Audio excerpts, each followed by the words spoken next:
하나님 말씀은 호세아, 구약성경 호세아 8장 1절로 4절까지는 말씀입니다.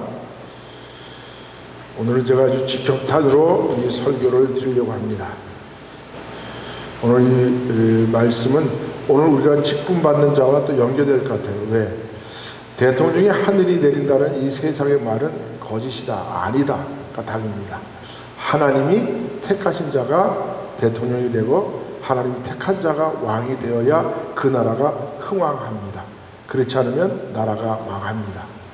마찬가지로 직분자도 교회를 리더도 하나님이 세운 자가 세워져야 하나님의 교회가 흥왕될 줄 믿습니다. 그런 의미에서 오늘 이 말씀이 우리 모두에게 필요한 말씀이다 생각해서 성경 말씀을 통하여 설교를 하려고 합니다. 자, 먼저 호세아서 8장 1절로 4절까지는 말씀을 읽도록 합니다. 자, 이 말씀을 먼저 잠깐 주석하고 넘어가도록 합니다. 내 나팔을 내 입에 댈지어다라는 말씀은 경고의 나팔을 부르라는 뜻입니다. 오늘 이것은 우리가 잘 아는 고멜과 결혼한 호세아 선지자, 북이스라엘의 선지자입니다. 호세아 선지자는 누구에게 피택된 것이 아니라 자기 스스로 하나님께 영을 받아서 하나님의 선지자 역할을 한 사람이 바로 이 호세아 선지자입니다. 그 호세아 선지자에게 내 나팔을 내 입에 댈지어다 라고 하는 명령은 내가 나팔을 불어 이 악의 선에서 떠나 악으로 매일매일의 삶을 찌들어 사는 이 북이스라엘 사람들에게 경고의 나팔을 불지어다 하는 그런 말씀입니다. 원수가 독수리처럼 여호와의 집에 덮치리니 이제 곧 아수르에 의해서 이 나라가 망하게 될 것이다 라는 뜻입니다. 이는 그들이 내 언약을 어기며 내 율법을 범함이로다. 하나님의 말씀, 하나님의 언약을 범했기 때문에 이 나라는 더 이상 선한 나라가 아니라 악의 나라, 불법의 나라, 그래서 곧 아수르에 의해서 망하게 된다라는 그런 뜻입니다. 그들이 장차 내게 부르짖기를 나야 하나님이 우리 이스라엘이 주를 아나이다 하리라. 북이스라엘의 왕들이 나는 하나님을 잘 압니다, 하나님이 나를 세웠습니다, 이렇게 외쳐도 그것이 다 거짓말이라는 뜻이에요. 북이스라엘 왕은 하나님이 세운 왕이 아니라는 뜻입니다. 이스라엘이 이미 선을 버렸으니 그 원수가 그를 따를 것이라. 여기서 이스라엘은 북이스라엘 왕국을 의미합니다. 이미 하나님의 법, 하나님의 선에서 명령에서 떠났기 때문에 원수인 아수르가 그들을 쫓아와 이제 그들을 무너뜨릴 것이다 라는 그런 경고를 하라는 거예요. 그들이 왕을 세웠으나 내게서 난 것이 아니며 북이스라엘의 왕들은 하나님이 세운 왕이 아니다. 그러면 북이스라엘 왕국이라는 나라는 하나님이 세운 나라에 아니죠. 인간이 세운 왕국이라는 뜻입니다. 지도자들을 세웠으나 내가 모르는 바이며 거기에 세워진 영적 지도자에는 제사장들이나 다른 모든 지도자들도 내가 세운 것이 아니라 나는 전혀 모른다. 그들이 또 은과 금으로 자기를 위하여 우상을 만들었나니 결국은 파괴되고 말리라. 그들이 세운 우상들, 이것은 자기를 위해서 세운 것이지 하나님 나를 위해서 세운 것이 아니다. 그래서 그것들은 다 우상이기 때문에 다 파괴되고 말 것이다. 그것만 파괴되는 것이 아니라 하나님이 원치 않은 나라가 세워진, 하나님의 뜻대로 세워지지 않은 나라는 하나님이 망하게 하겠다라는 뜻입니다. 그래서 결국 북이스라엘은 세워진 지 209년 만에 아수르에 의해서 멸망받고 그 땅은 완전한 사마리아 땅, 저주의 땅으로 변해버리고 많은 그 역사를 통해서 하나님이 세우지 아니하는 리더, 하나님이 세우지 아니하는 왕이 세운 국가, 하나님이 세우지 않은 대통령이 다스리는 나라는 곧 망하게 된다는 놀라운 하나님의 나팔의 경고라는 사실을 잊지 말아야 한다는 것입니다. 우리가 잘 아는 것처럼 호세아 선지자는 다윗의 왕국, 곧 이스라엘 왕국이 솔로몬이 죽자 북이스라엘이라는 여로보암이 북이스라엘 왕국을 세웠습니다. 그리고 그곳에 있는 10지파가 모여서 북이스라엘 왕국을 만들었습니다. 그리고 유다 지파가 다윗이 속해 있는, 그래서 솔로몬이 아들 르호보암이 속해 있던 그 남유다 왕국인 이제 베냐민 지파와 함께 남유다 왕국을 만들었습니다. 그런데 북이스라엘은 호세아 선지자가 이제 마지막 때에 그들이 망하기 직전에 하나님 앞에 세워져서 그의 아내가 된 고멜이 3번이나 집을 뛰쳐나가서 창녀 노릇하면 다시 데려오고 다시 데려오고 하는 그 모습대로 하나님이 그들을 용서했으나 끝내 그들은 하나님의 손을 뿌리치고 그들의 악행이 그로 갔기 때문에 그 나라는 망한다라는 것을 호세아 선지자를 통해서 하나님이 직접 우리에게 보여주고 있다는 사실인 거죠. 자, 그래서 하나님이 우리가 너무 잘 아는 것처럼 이스라엘이라는 왕국은 어떻게 세워졌는지 우리가 전에 다 공부했죠, 그죠?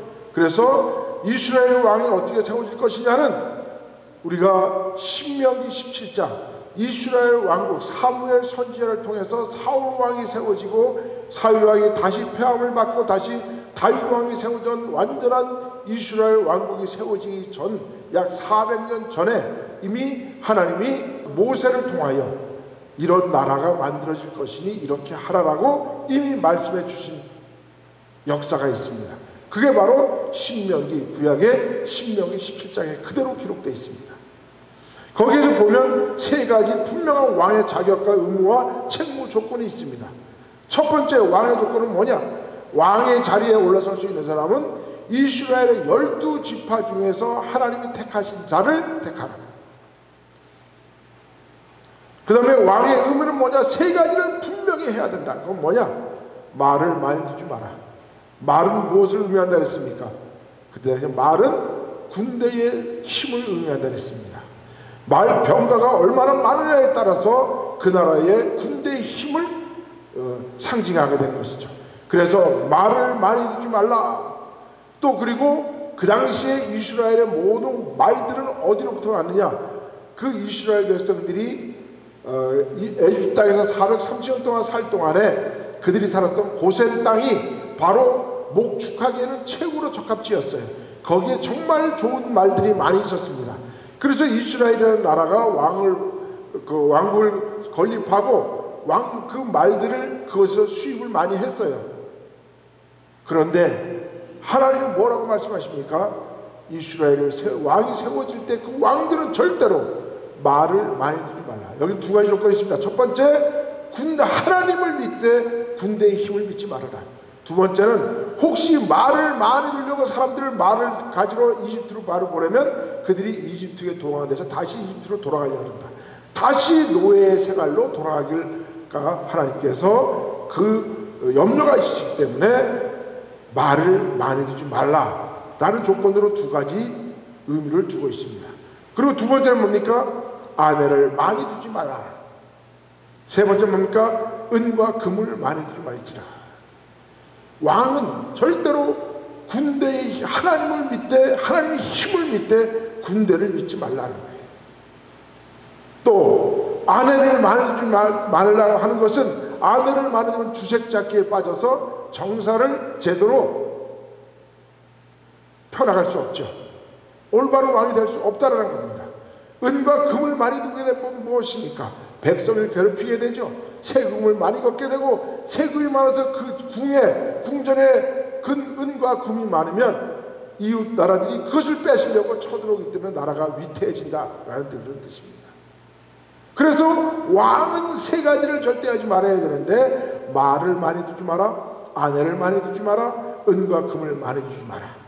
이거는 우리 오늘 믿는 자들에게도 똑같은 거예요. 왕같은 제사장, 그죠? 우리가 왕같은 제사장으로 택함받은 백성이잖아요, 그죠? 그러니까 우리도 똑같이 하나님을 믿고 사는 사람들은 하나님을 믿어야지 세상의 힘을 믿어서는 안 된다는 거죠. 또 왕의 책무 조건은 무엇이냐? 제사장에서 매일 율법서를 필기하는 거예요. 지금은 우리가 성경을 인쇄되는 걸로 그냥 책으로 우리가 사지만 이때는 인쇄기가 없기 때문에 전부 다 손으로 필사를 했어요. 그러니까 이스라엘 왕이 되면 매일 아침 제사장 앞에 가서 성전에 가서, 그죠? 그 말을 다른 말로 표현하면 성전에 가서 성경을 네 손으로 필기를 해라 라는 뜻입니다. 필서를 내라. 두 번째 뭡니까? 평생 율법서를 읽어라. 율법서를 옆에 두되 그것을 읽으라는 거야. 옆에만 두지 말고. 오늘 많은 사람들이 성경을 옆에만 두고 차에도 두고 머리맡에도 두고 부엌에도 두고 다 두지만 잘 안 읽잖아요. 그러니까 성경은 읽어야 되는 것이 설교예요. 먹어야 그 음식이 우리의 영양가가 되듯이 먹지 않으면 아무 소용없다는 것을 우리에게 가르쳐주고 있는 것이죠. 이건 분명히 신명기 17장에 모세가 앞으로 400년 후에는 이스라엘 백성들이 우리에게도 인간왕을 주시옵소서 하면 소리가 날 거니까 그때 되면 이 조건을 내세우라는 거예요.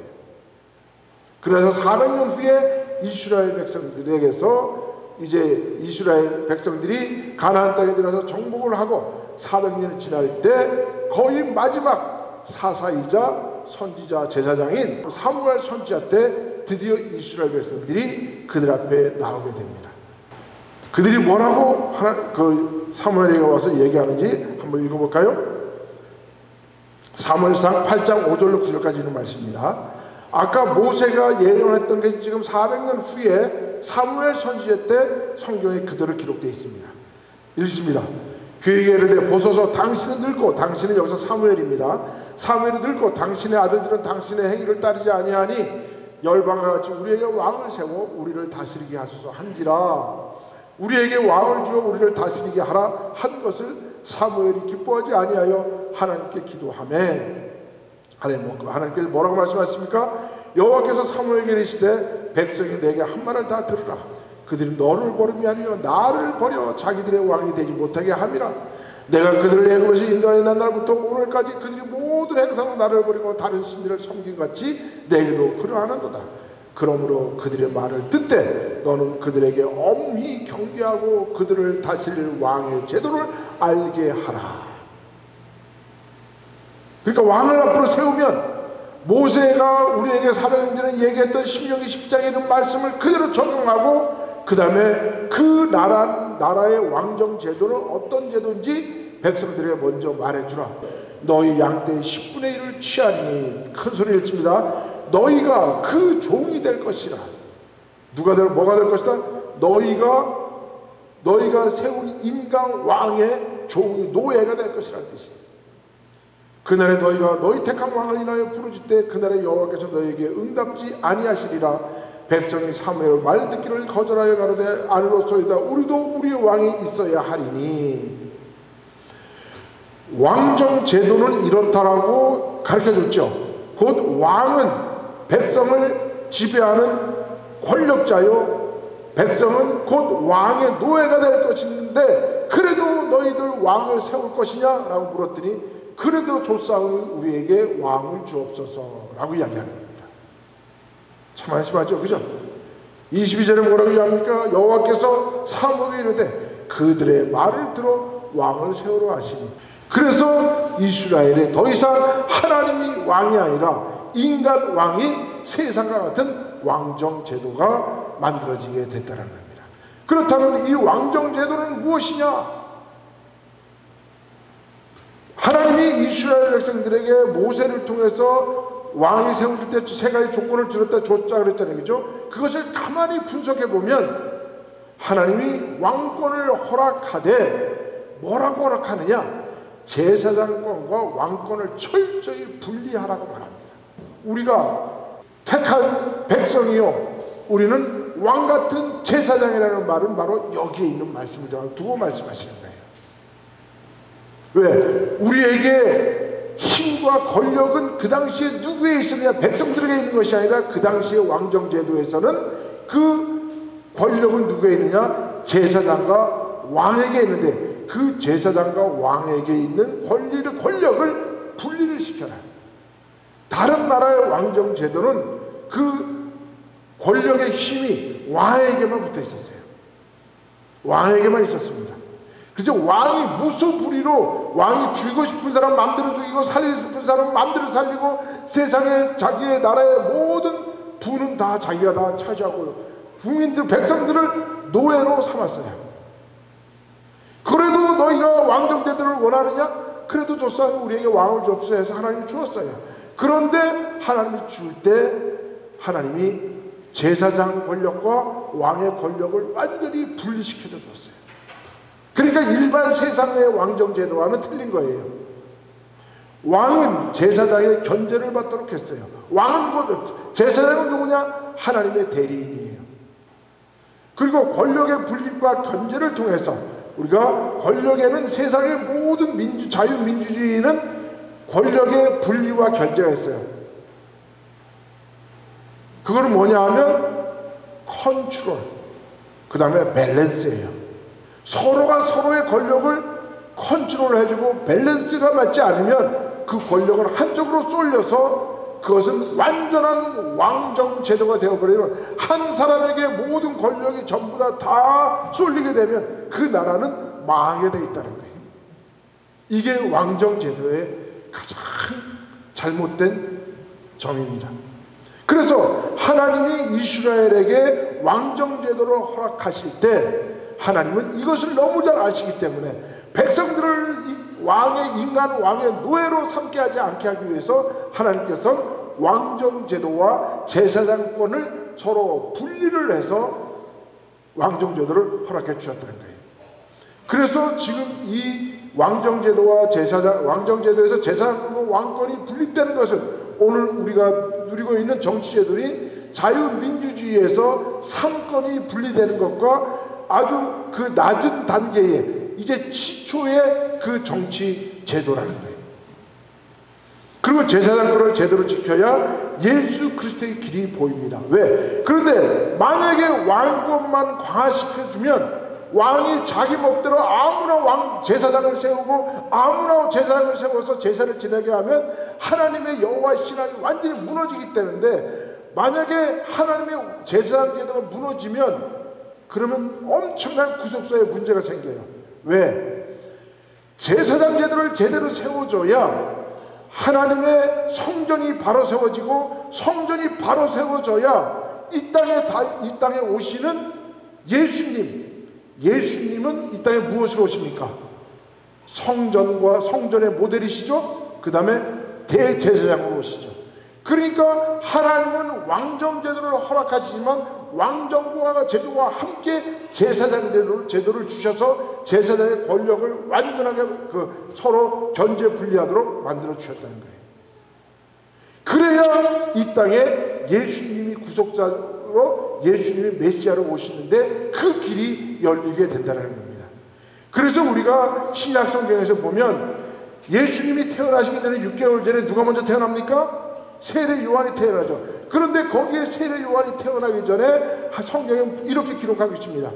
그의 아버지 스가랴가 반차에 따라 대제사장으로 피택을 입어서 지성소에 들어가서 그가 욤키퍼, 그죠? 그 속죄일을 들어가서 기도할 때 하나님 천사가 그에게 나타나서 너에게 아들을 주리니 요한이라 하라 그랬어요. 그 사람이 세례 요한이고, 그 세례 요한이 예수님의 길을 예비하는, 나는 예수님의 신들매도 감당하기가 어려우나 바로 보라 세상 짐을 지고 가는 어린 양이로다. 그 이스라엘 백성들이 전혀 예수 그리스도가 누군지 메시아가 누군지 모를 때 세례 요한이 그를 가르쳐 보라 세상 짐을 지고 가는 어린 양이로다. 세례 요한이 지적히 줌으로 말미암아 이 땅에 메시아에게 오는 길을 확 열어놓은 게 바로 이 제사장권이에요. 그러니까 이 왕권과 제사장권이 얼마나 중요하고 이것이 분리돼서 서로를 견뎌야 되는 걸 알 수 있죠. 그런데 그렇지 않은 나라는 망하게 돼 있다는 거예요.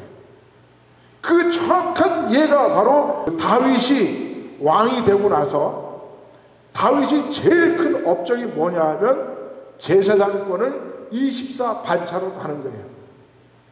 우리가 잘 아는 것처럼 구약에서는 성경은 레위 지파에서만 제사장이 나오죠. 레위 지파에는 그 게르손과 그 다음에 고핫과 무라리 세 아들이 있었고, 그 다음에 요베겟이 있었어요. 그런데 그 세 아들 중에서 고핫 자손에게만 바로 제사장이 되도록 했어요. 그리고 그 다른 게르손 지파와 무라리 지파는 성전을 관리하는 사람들, 성전 문지기, 성전 청소하고 지성소를 청소하고 하는 그런 이 직분을 하게 하는 사람들을 바로 게르손과 무라리 자손들이 하겠다는 거죠.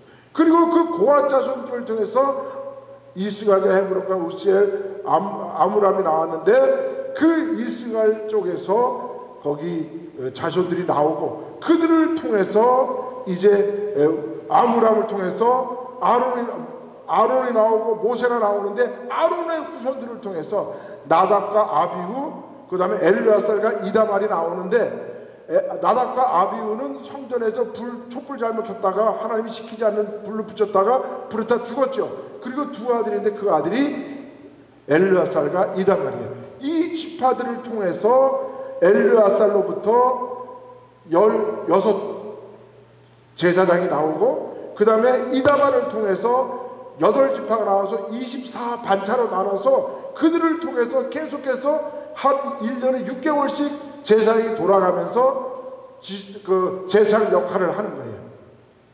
이것이 이스라엘이 망하고도 그 남유다가 망하고 바벨론에서 70년 유배 생활을 하다가 돌아와서도 또 헬라가 이스라엘을 망하게 하고 로마가 쳐들어서 지배할 때에도 이 제도만은 절대로 끊기지 않았어요. 왜? 이 제도가 끊어지면 예수님이 오시는 길이 막히기 때문에 그래요.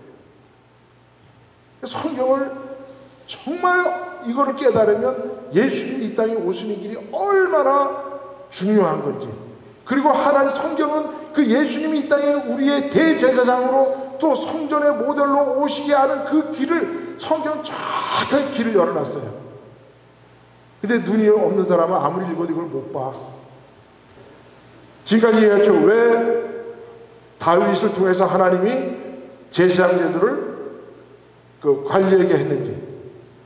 자, 그래서 예수님이 20자 반차에 따라서 바로 이들을 통해서 오늘 그 20자 반차에 따라서 스가랴가 대제사장이 되고 그 스가랴를 통해서 요한이 나오고 그 요한을 통해서 예수님의 길을 열은 사람이 바로 세례 요한이다. 얼마나 중요합니까? 그래서 제사장 24 반차의 중요성은 아무리 강조해도 부족함이 없어요. 제사장은 레위 지파 가운데 아론의 후손들만이 제사장이 될 수 있었다. 제사장들은 결혼 생활, 신체 규정, 성물에 있어 특별한 성별이 요구되었다. 제사장 24반열 제도는 다윗 시대에 처음 제정된 이후로 바벨론 포로 이전까지 계속되었고, 바벨론 포로에서 돌아온 후에도 스룹바벨, 느헤미야를 통해서 성전을 재건하면서 제사장과 레위인 반열을 계속해서 회복시켰어요. 왜? 제사장 제도가 무너지면 예수님의 오는 길이 막히기 때문에. 이런 제사장 24반열의 제도는 예수님이 오시는 길로 신약시대까지 유지가 되었다. 제사장이 바로 서야 교회도 바로 서고, 교회가 바로 서야 제사장 제도로 온전해진다는 거예요. 이거는 뗄래야 뗄 수가 없는 거예요. 그런데 구약시대에도 그렇고 신약에 와서도 얼마나 이 제사장 제도가 문란하면, 문란할 때는 백성들이 신앙이 다 땅에 떨어졌어요. 제사장 제도가 바로 세워지면 제사장의 그 신앙도 돈독해져요. 특별히 스룹바벨이 이스라엘 남유다 백성이 70년 동안 바벨론에 가서 살다가 돌아왔잖아요. 그래서 제일 먼저 한 게 뭐냐? 성전을 재건하면서 종교 개혁을 일으켜요. 종교 개혁을 일으킨 건 뭐냐? 70년 동안 바벨론을 살면서 제사장들이 지 멋대로 행동하고 결혼도 막 하고 뭐 이방인들과 결혼했던 거, 그거를 다 청소를 하고 정결을 지켰던 제사장들을 다시 세워서 그 제사장들을 통해서 세례 요한까지 이르게 하는 거예요. 그러니까 구약에도 그렇고 신약에도 마찬가지예요. 1517년에 마르틴 루터가 종교개혁을 일으킨 것도 백성이 신앙이 잘못돼서 종교개혁을 일으킨 게 아니에요. 무엇이 문란했기 때문에? 사제들 제도가 문란했기 때문에.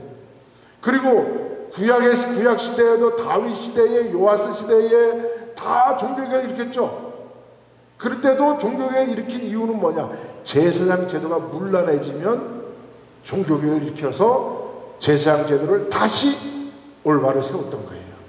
그러니까 왕권과 제사장권이 얼마나 중요하다는 것을 우리가 알 수 있어요. 그래서 우리가 잘 아는 것처럼 하나님이 성경 신약에도 이렇게 말씀하죠. 너희는 택하신 백성이니 왕같은 제사장이라라고 우리에게 말씀을 드립니다. 왕같은 제사장. 그 말은 다른 말을 필요는 뭐다? 하나님이 이스라엘 왕을 세울 때 왕권과 제사장권을 분리시켰다. 자, 그러면 왜 사울 왕이 망했을까요? 사울 왕이 망한 이유가 뭐예요? 첫 번째 세워진 왕인데 벤자민 지파에서 나왔죠. 근데 망한 이유가 딱 한 가지예요. 그가 멋대로 제사를 드리는 거예요. 왕은 제사장이고 왕으로 세웠죠. 왕은 행정을 해야 되는데 왕이 전쟁터에 나와서 전쟁을 하는데 제사장 사무엘이 늦게 오는 걸 보고 그가 제사장 대신 자기가 직접 제사를 드려버렸어요. 그래서 하나님이 사울 왕을 폐위시킨 거예요. 그 뜻인지 알겠죠? 예. 분명한 성경에는 망한 왕에게는 망한 이유가 있어요. 사울 왕이 망한 것도 뭐 때문이다? 함부로 제사장권을 넘봤기 때문에 그래요. 다윗 왕이 마지막 때 하나님과 혼난 이유가 무엇입니까? 말을 많이 주지 말라 그랬죠, 왕들은. 그런데 뭐를 세웠어요? 군대 숫자를 세웠어요. 솔로몬 왕이 나라를 크게 만드는데 나중에 쫄딱 망했죠. 아들 때에 들어가서. 왜 망했을까요? 아내를 많이 두지 말았는데 3,000 아내를 뒀어. 3,000 궁녀를. 히시기야 왕이 성군이었죠. 왜 망했을까요? 그 사람이 왜 병들었을까요? 랍사게가 쳐들어왔을 때, 아수르 왕 랍사게가 쳐들어왔을 때 어떻게 했어요? 우리 성에는 완전히 다 금으로 다 메기를 입히고 성전 기둥도 다 금으로 했다. 그러니까 랍사게가 그거 뺏으려고 쳐들어온 거예요. 그랬다가 혼나고서 나중에 뭐 했습니까? 하나님 앞에 속죄하면서 그 몸에 병들었는데 그때 그가 한 게 뭐예요? 우리가 잘 아는 것처럼 히스기야 터널을 만들어서 윗샘물을 아랫샘물을 끄들여서 그 샘물이 오늘날 실로암 샘물이 된 거예요.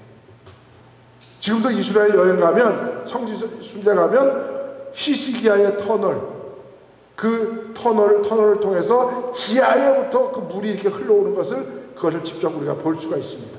그게 다 만든 이유가 있는 게 역사적으로 보면. 자, 근데 이스라엘의 비극이 바로 무엇이냐 하면 하나님이 세운 왕이 아닌 왕을 세웠기 때문에 그래요. 자, 그래서 인과 왕국의 비극을 어떻게 극복할 것이냐? 불완전한 인간이 절대 권력을 가지게 되면 반드시 그 권력은 타락하게 됩니다. 이거는 인류의 역사가 증명하고 있는 말씀이에요. 인간에게 힘과 권력이 한 사람 손에 들어가면 그 권력은 반드시 타락하게 되고 만다. 그래서 권력은 체크와 밸런스, 견제와 균형을 이루어 나간다. 삼권 분립은 바로 사법, 입법권, 행정권이 서로 견제로 균형을 잡아서 나가면서 그 국가는 완전해진다. 삼권 분립을 통한 자유민주적 정치제도가 가장 성경적인, 그래서 우리가 자유민주주의 속에서 복음이 앞으로 전쟁에 나가고 그 나라를 통해서 세계의 선교가 선포되어 나가는 거예요. 그래서 헌법에는 반드시 모든 자유민주주의 국가 헌법에는 입법부와 사법부와 행정부가 서로 견제와 컨트롤을 하면서 나가라고 되어 있다는 거예요. 근데 이것이 하나로 뭉쳐지면 안 되는 거예요. 우리가 아까 얘기했잖아요. 사울왕이 왜 망했다고요? 하나님이 분립시키는 권력을 자기 스스로 뭉치렸다가 망한 거예요. 자, 우리가 잘 아는 것처럼 이스라엘은 사울 왕이 그래서 망했고 다윗 왕이 이제 온 나라들을 져서 가장 큰 나라를 만들었고 그 큰 나라를 누구에게 넘겨줬어요? 솔로몬 왕에게 넘겨줬고 솔로몬은 그의 평생에 예루살렘 성전을 지은 거죠. 그럼 큰일을 했습니다. 그런데도 그 솔로몬 왕의 죽자 그 나라가 둘로 나눠졌어요. 그 아들 르호보암 때 북쪽에 여로보암이라는 사람이 나타나가지고 이스라엘의 12지파 중에 10지파를 가지고 나라를 세우는데 그 나라가 바로 북이스라엘 왕국이에요.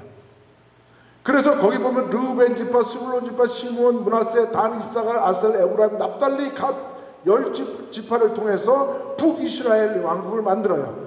그리고 209년 동안 존속하다가 19명의 임금을 다 실었다가 나라가 721년도에 아수르에 의해서 완전히 망하고 그 북이스라엘의 수도였던 사마리아 땅은 수도가 사마리아인데 그 사마리아 땅은 완전히 저주의 땅이 돼가지고 이스라엘 사람들이 그 땅을 지나가지 않아요. 예수님 때도 안 지나는데 예수님은 그 땅을 지나가셨죠. 그리고 남유다는 두 지파가 합쳤어요. 왜 두 지파가 합쳤느냐? 우리가 사해를 중심으로 왼쪽을 보면 사해를 보면 여기 이제 그림이 보이죠? 제가 그 유다 지파하고 벤자민 지파 이렇게 표시를 화살표를 해놨죠. 여기에 바로 요게 연못이 크게 하는데 요게 사해예요. 그쪽이 바로 예루살렘 성전이 있어요. 그 예루살렘 성전에 하나님은 이스라엘 백성들에게 출애굽을 하고 나서 그 사막을 건너갈 때 하나님은 성막을 중심으로 각 세 지파씩 해가지고 12지파를 동서남북으로 세우게 했죠. 그러나서 사막을 지나게 했잖아요. 군대가 돼서. 그죠? 그때 1000부장, 100부장, 50부장 제도가 만들었다 그랬잖아요. 그래서 그 이후로 이스라엘 백성들의 삶은 무엇 중심으로 사는 삶이다? 성전 중심의 삶. 오늘 우리 믿는 사람들은 무엇 중심으로 살아야 합니까? 교회 중심의 삶을 살아야 돼요. 예수님이 머리에 신 교회 중심의 삶을 살아갈 때 그 삶이 온전한 삶이요, 그 삶이 하나님 앞에 복된 삶이라는 겁니다. 그래서 하나님이 북이스라엘과 남유다가 망했을 그 나라가 세워질 때 남유다는 이 남쪽에 있는 예루살렘 중심으로 해가지고 유다 지파와 벤자민 지파가 남유다 왕을 만들었어요. 자, 그러면 이제 나라가 솔로몬의 왕이 두 나라로 망가졌죠. 나눠졌죠. 그죠? 북쪽에는 북이스라엘 왕, 남쪽에 북이스라엘 왕국, 남쪽에는 남유다의 왕국이 만들어졌어요. 근데 위에는 무슨 지파? 10지파가 갖고 밑에는 무슨 지파만 2개가 뭉쳐 있어요. 유다 지파와 벤자민 지파. 그럼 왜 유다 지파와 벤자민 지파냐? 벤자민 지파는 첫 번째 왕 사울 왕의 지파가 벤자민 지파예요. 그 다음에 다윗 왕은 무슨 지파예요? 유다 지파예요. 그러니까 그게 하나님의 뜻이라는 거예요. 그게. 그러니까 북이스라엘로 가지 말고 어디로 가라? 남유다 왕국을 이뤄야 되는데 이 사람들이 자기의 권력과 힘을 나타내기 위해서 여로보암이 10지파를 꼬셔가지고 북쪽에 가가지고 북이스라엘 왕국을 만들었어요. 그러니까 남유다 왕국과 북이스라엘 왕국은 어느 게 하나님의 뜻이에요? 남유다 왕국이죠. 그리고 성전 중심을 살아야 되니까 남유다에 속해 있는 예루살렘 성전으로 가야죠. 그래서 여로보암이 북이스라엘 왕국을 만들어 놓고 백성들이 자꾸만 남쪽에 예루살렘 성전에 가니까 안 되겠다 이러다가 백성들 다 뺏기겠다. 그래가지고 북쪽 지방에다가 뭘 세우냐 하면 북왕국 지방에다가 두 군데다가 우상을 세워요. 베델과 단. 베델 신앙은 너무나 잘 알죠, 우리가. 그죠? 야곱의 신앙에서. 그래서 베델과 단에 금으로 만든 우상을 세워놓고 이게 우리를 인도하신 하나님이다. 우리가 거기서 제사하게 했어요. 그러니까 사람들이 거기 가겠어요? 그래, 그걸 갔죠. 가서 제사지요. 누구에게 제사 지는 거예요? 하나님께 제사 지는 것이 아니라 우상에게 제사 지는 거예요. 그리고 제사장 제도가 레위 지파는 나중에 이제 레위 지파는 빼죠. 그래가지고 레위 지파는 제사장 지파니까 당연히 예루살렘 성전 쪽으로 다 내려가 있죠. 그러니까 북쪽에는 제사장이 없어. 그러니까 여로보암이 어떻게 했느냐? 보통 사람들은 아무나 막 제사장을 세워둬요. 그럼 제사장이 함부로 세워지면 그 신앙은 어떻게 된다? 제도가 물러내서 나라가 망하는 거예요. 북이스라엘이 그래서 망한 거예요. 자, 그럼 여기서 분명하게 우리가 알아야 할 것은 무엇입니까? 북이스라엘과 남유다 왕국으로 둘로 갈라져 있는데 어느 나라가 하나님의 뜻입니까? 어느 나라에 속해야 하나님의 뜻대로 사는 거예요? 남유다 왕국으로 가야죠. 그럼 아까 우리가 호세아 선지자가 이야기하죠. 나팔을 부르라 하는 것처럼 내가 너희들을 전혀 모른다 하나님이 그러셨잖아요. 그죠? 그러니까 오늘 우리 성경에서 읽은 말씀대로 보면 바로 북이스라엘은 하나님이 택한 나라가 아니라 인간이 세운 왕이라는 거예요. 아까 여기 우리가 읽어보니까 그죠? 네. 그래서 사람들은 이스라엘, 이제 북이스라엘과 남유다를 나눠지고 나서 BC 720년에 아수르에 의해서 북이스라엘이 완전히 망하고, 아수르가 자기들 자기네 땅을 만들기 위해서 아수르 사람하고 10지파의 사람들의 피를 전부 다 섞어버렸어. 이방끼리 막 서로 결혼하게 했어. 근데 이스라엘 백성들은 다른 민족과 결혼하게 했어요, 안 했어요? 안 했죠. 자기네끼리만 12지파끼리만 하게 했죠. 그래서 그 땅이 완전히 다 피로 더럽게 물들었다. 그래서 그 땅을 우리는 수도인 사마리아 땅을 저주의 땅이라고 말하는 거예요. 그리고 그 이후로 사마리아 땅에 살았던 12지파는 사라져버립니다. 여러분, 지금도 유대인들을 왜 우리가 유대인이라고 이야기합니까? 12지파는 다 사라지고 남유다 왕국이 바벨론으로 70년 동안 끌려갔다가 그들이 그곳에서 무엇을 만드냐? 유대교를 만들어요. 남유다 왕국이 유대교를 만들고 그 유대교를 통해서 그들이 성경을 정확하게 읽을 수 있는 마소라 맞춤법을 만들어서 성경을 정확하게 해석해내요. 그리고 그들이 성경을 다시 다 새롭게 해가지고 구약 성경에 성경을 정확하게 만들어요. 그래서 명확하게 하니까 우리가 후세에 이 유대인들을 통해서 성경이 바로 올바르게 된 것을 보고서 우리가 구약 성경의 신약 성경하고 서로 연결시킬 때 아주 편해진 거예요. 그래서 그들이 만든 교가 바로 그들이 야훼의 신앙을 통해서 유대교를 만들어요. 유대교를 만들어서 그때부터 이제 예루살렘 성전에 가서 제사를 지낼 수가 없으니까 저 바벨론에 끌려갔잖아요. 그죠? 그러니까 그들이 거기서 어떤 제사를 지내느냐? 성전 제사를 드리지 못하니까 거기서 회당 예배를 드리기 시작했어요. 유대인의 성전 제사를 지내게 해서 그 성전 제사가 오늘날 교회 예배의 모범이 되게 만들어요. 성전 제사가. 그래서 성전 제사가 이제 성전 제사를 대신해서 이제 회당 예배를 드리고, 그래서 예수님도 오셔서 회당에서 예배를 드리신 거예요. 그 회당 예배가 오늘날 우리가 현대적으로 드리는 교회 예배의 모범이 바로 그 회당 예배예요. 시내 고구에서 드렸던 그 회당 예배, 그것이 오늘날 우리가 드리는 예배의 모범이 되었다. 자, 우리 다시 한번 말씀드립니다. 그래서 오늘날 유대인들을 만나면 여러분 절대 하지 말아야 할 말이 있습니다. 무엇이냐? 유대인에 가서 야, 너네 조상은 무슨 지파였냐? 라고 물어보면 엄청난 신뢰입니다.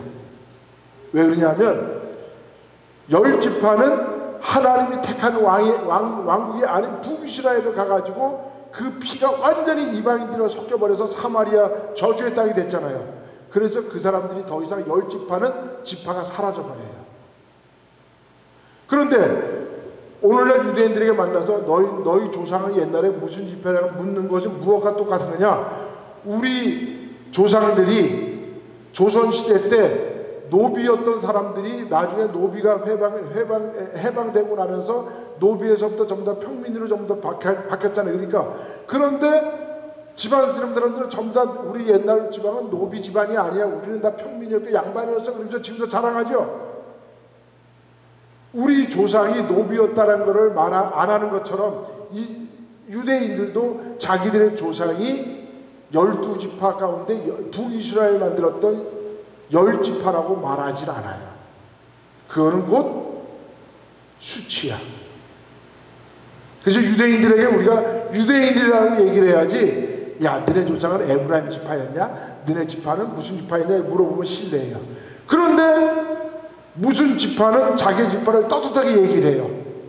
바로 벤자민 지파야. 그래서 사도 바울이 자기를 소개할 때 뭐라고 이야기합니까? 나는 유대인, 나는 벤자민 지파요. 나는 바리새인 중에 바리새인이었지만 자기를 벤자민 지파라고 떳떳하게 얘기를 해요. 왜 그렇습니까? 벤자민 지파는 곧 하나님의 뜻대로 남유다 왕국을 이루는데 역할을 했기 때문에. 자, 그렇습니다. 오늘 우리는 이 호세아서를 통해서 하나님이 원했던 왕국이 어떤 왕국이었고 하나님이 원했던 왕들이 누구였는지를 정확하게 우리가 알 수가 있습니다. 마찬가지로 오늘날 하나님을 경외하지 않은 왕들이 세워지고 하나님이 세우지 않은 왕들이 마치 자기가 하나님께서 세웠다고 착각하고 거짓말하는 사람들이 많다는 거예요. 그리고 하나님의 뜻대로 세워지지 않은 북이스라엘 왕국은 결국 백성들만 불행해질 뿐만 아니라 나라도 완전히 망해버렸다는 거죠. 그렇습니다.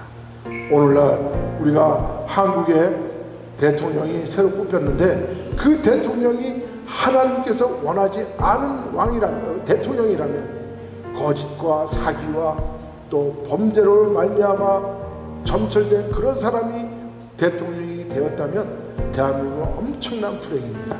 북이스라엘이 망하는 것처럼 그렇게 갈 수밖에 없다는 겁니다. 그래서 우리 다시 촉구합니다.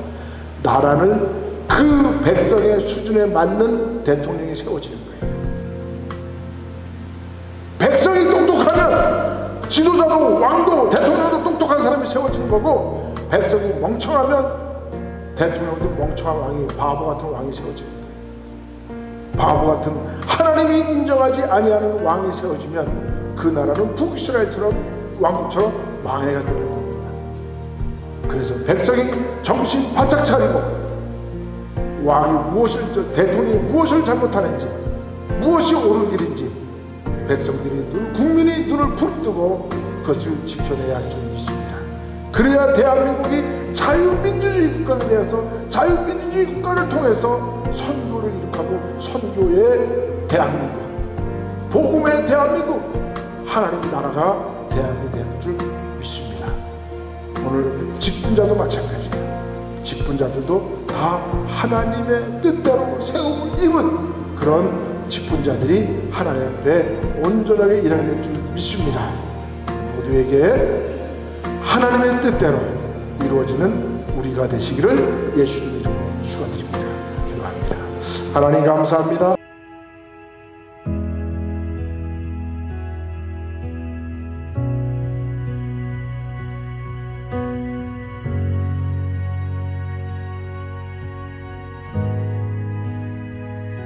주님 놀라우신 길을 만드는 기적의 주, 어둠 속에